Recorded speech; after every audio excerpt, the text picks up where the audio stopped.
Hello, my name is Beth Collington. I'm the Director of Digital Materials and Laboratory Equipment for Zahn Dental. I'm here today with some friends from Dental Services Group. I am pleased to welcome Louis Zara, who is the CEO and President of Dental Services Group, and Damon Lease, who is the Area Vice President of Digital Technology. Welcome. Thank you, Beth. Thank you, Beth. Lou, I wanted to ask, what is your opinion on the current state of the industry as a result of what has impacted us with COVID-19? Well, first, thank you, Beth, for having us. Really honored and privileged, and it's great to see you. One of the spaces that I love seeing at trade shows and living in, that you have a new appreciation for that feeling that we all get to have, like at the Zahn Expo or some of the other shows we get to go to. So it's wonderful to see you this way.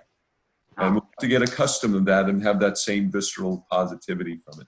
So just like every industry, this is impacted broad and wide.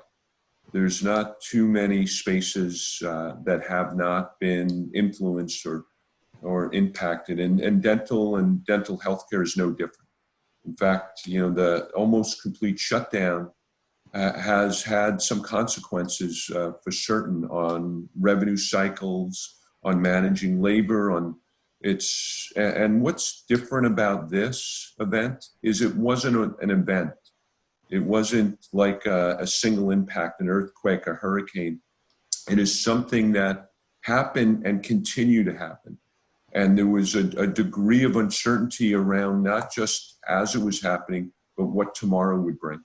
And that uncertainty really unravels structure and unravels organizations if you let it, and really unveils what is also good about organizations, what's also good about industries.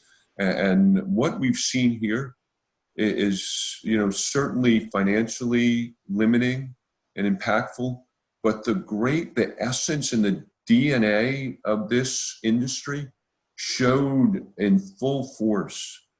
We didn't see people recoil or retract. We saw people looking and fighting for ways to improve and make things better.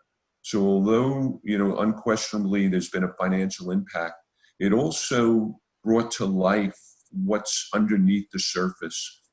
And I think that entrepreneurial spirit that always existed in dental technology and that desire to serve through your hands, through your knowledge, through your experience, just came to full force as people looked at innovative ways to create or deliver PPE solutions. As people looked and reorganized their organizations, there was a lot of thought across the board. I get to the opportunity and privilege to speak to industry leaders and counterparts across, and not one person sat back and went to their cottage or sat in a recliner. Everyone was on the front lines trying to find the right path. And like everybody else, I think what happened in this industry is going to change us forever. But in some ways, and I hope to get to this, some ways in a very positive way. I completely agree. It's really been very heartfelt and very heartwarming to understand how our industry has come together in this time of crisis. It really makes you feel good to be part of moving forward as a team and helping not only our customers at Zahn, but also all of the dentists who rely on the laboratory industry to be there ready to operate when things reopen. So I agree with you 100%. Lou, what are some specific things that DSG, Dental Services Group, has done as a direct result to support some of those initiatives you just outlined? Well, yeah, that's a great question, and that's a daily. You wake up in the morning, you go to bed at night. Those are the things. And really, a basic framework. They have a couple of overriding principles. One is safety, right? Two is the financial aspect. Three is the service and the deliverable and how that changes, and four is just your change management, your adjustability game plan. So on the safety side of it, that's first and foremost, right? How do we ensure that what we're doing each and every day is delivered in a safe manner, that we're accepting impressions or accepting information that is conducive for the practice and the well-being of our team, and making sure that devices, crowns, bridges, dentures, implants are delivered in the same manner. So there's a lot of thought and precaution about that exchange. I mean, we have 50% of our services around pickup and delivery. And navigating that and how that works, certainly has a number of different components inside that framework: financial component, service component, particularly now where emergency-based services need a higher velocity. But first and foremost, it's dialoguing with those practices in their state-specific, their county-specific requirements, and also inside of their environment and what they've laid out for them, for their teams. And that comes from just clear communication. So then on the financial side, everyone's been impacted, as you know. There has to be some considerations. We're all in this together. How do you navigate that? And how do you ensure that practices can continue to give high quality service to respond to patient needs? And that also is a general policy, but also a very specific practice relevant policy that we've engaged with. And then, of course, we have to keep a certain level and expertise on staff so that you can respond to the unpredicted emergencies, so you can respond to cases in progress. And that requires a level of expertise for case consultation. It requires a level of expertise to deliver on technology, to deliver on ensuring that medical devices are at the highest quality. So there's an important balancing act and harmonizing that framework so that we could address specific needs and, in addition, prepare for what will be needed as we emerge out of this COVID tunnel. It sounds like you have an excellent recovery plan in place and a true support network for your doctors as their clinics start to reopen. So very exciting. Sounds like you're very prepared. Damon, I wanted to ask you, how are you utilizing your digital technology and 3D printing applications today? Are you printing PPE? How are you using this time to continue to prepare to support your accounts? Well, thank you, Beth, for having us. And that's a great question. Before COVID, my team, we were working on a lot of projects around printing with dentures and night guards and anything else that we could 3D print. And as you know, that technology continues to improve, and we continue to see leaps and bounds in the materials and the accuracy that we get out of printing. We did kind of do a pivot, and we started to look into, how can we help with the COVID crisis, and what can we do to be a part of this to, really not only hopefully save lives, but to, slow down everything that's going on out there and bring people back to work, especially our employees. And so what we were looking at and what we started to do is looked at the basic base masks and looked at how we could provide some PPE there. And then we went into and just started to open up into ventilator splitters. And we were very fortunate that we tested some that were going through FDA and were open with a hospital that, we were going through that process. And it was one in New York that they actually used our splitters and it saved 12 lives. And so we were very excited about that. It made us feel really good about what we were doing. At the same time, we'd also been working on printing the test swabs. And we recognized that many of the 3D printer companies had been approached by the US government around printing swabs, and that we happen to have some of those printers that we work with.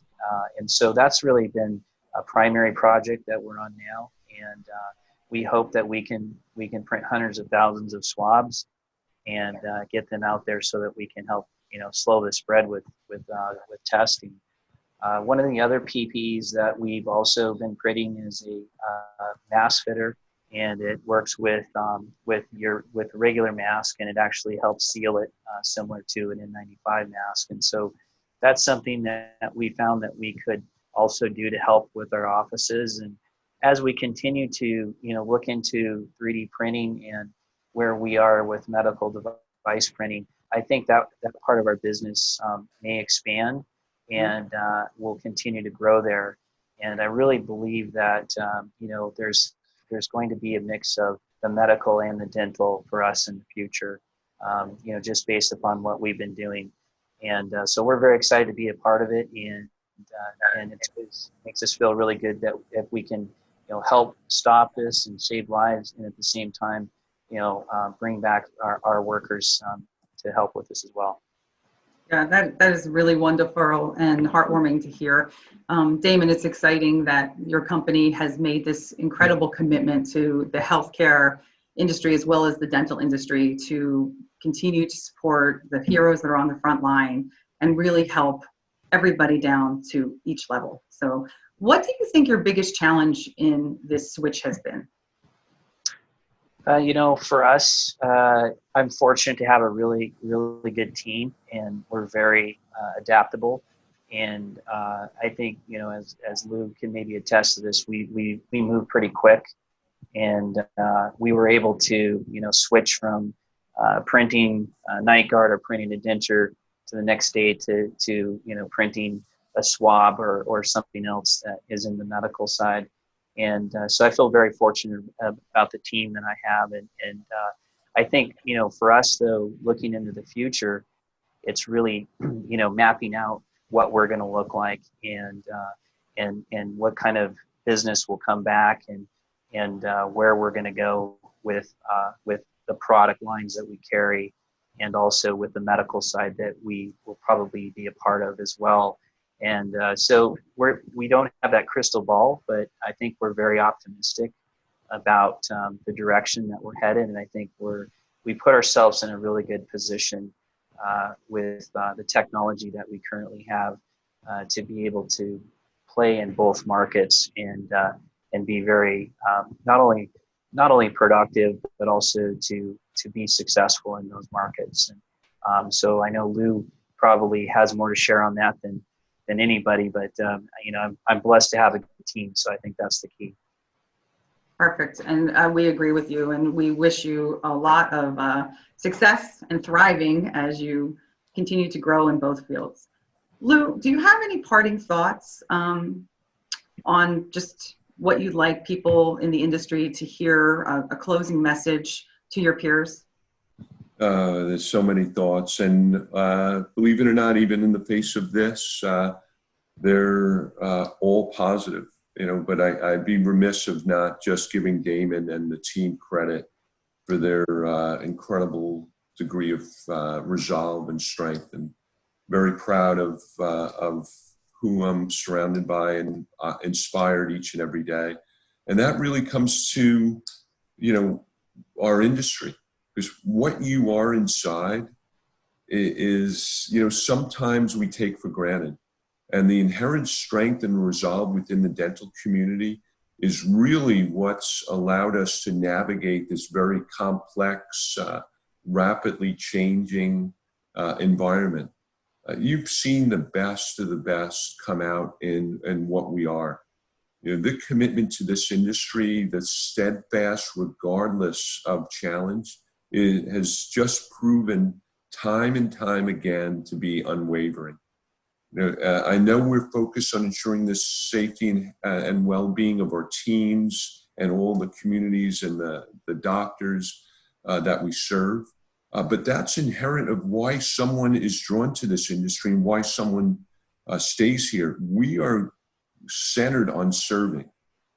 There's no better way to serve, really, or expression of serving than through dental technology or healthcare.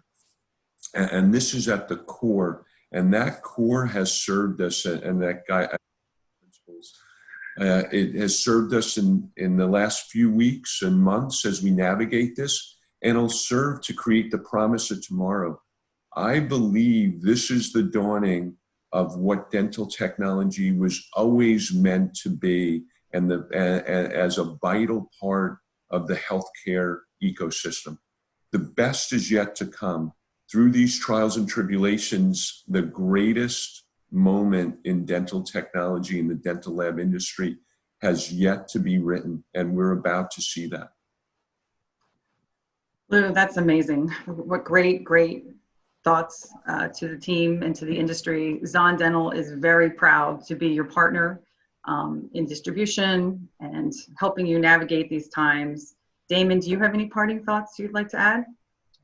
You know, I think Lou's pretty good at summing everything up. You know, it's hard to follow Lou on any parting thoughts, but I feel very positive about the direction that we're going, and I really believe that the industry will recover, and there will be new innovative ways of doing things, and you know, we'll at the lab level, the way that even we prepare every day, and the PPE that we take into the lab is going to be different, and I think it's all going to be better, and we'll come out of this better. And I feel very fortunate to work for Lou and work with DSG and my team. And so I think that, you know, as an industry, though, we're in a small industry, and we all are in it together, and we feel that with everyone else as well. And we all want to, you know, wish the best, and I think everybody's going to come out of this in a positive light. So that's my parting thoughts. Great. Lou, you said it best. The best is yet to come. Thank you, guys. The best is yet to come. Thank you, Beth. Thank you, Thank you, Rita. Beth. Thank you, everybody.